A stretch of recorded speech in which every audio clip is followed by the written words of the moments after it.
আলু দিয়ে রান্না করবো।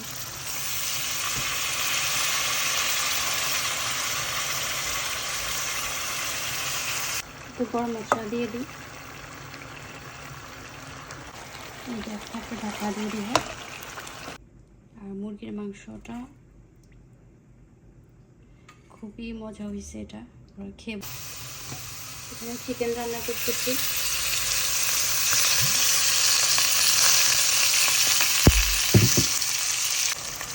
গরম মশলা দিয়ে দিচ্ছি। এই পেঁয়াজগুলো না সহজে গলতে চায় না, একটু লবণ দিয়ে দিচ্ছি।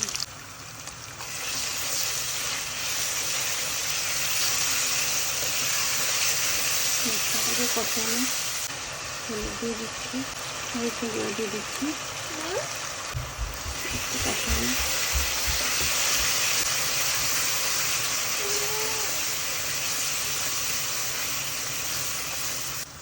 বাচ্চাদের জন্য রান্না করবো, একটু ঝালটা কম দিব আর কি, আলু দিয়ে রান্না করবো।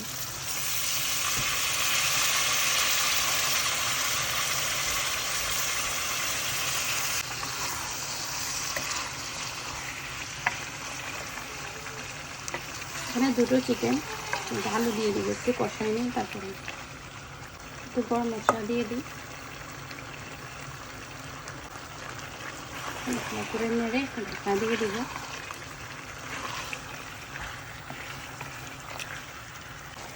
গ্যাসটাকে ঢাকা দিয়ে দিব। কালারটা সুন্দর হচ্ছে না, পরে কষানো হলে আলু দেবো।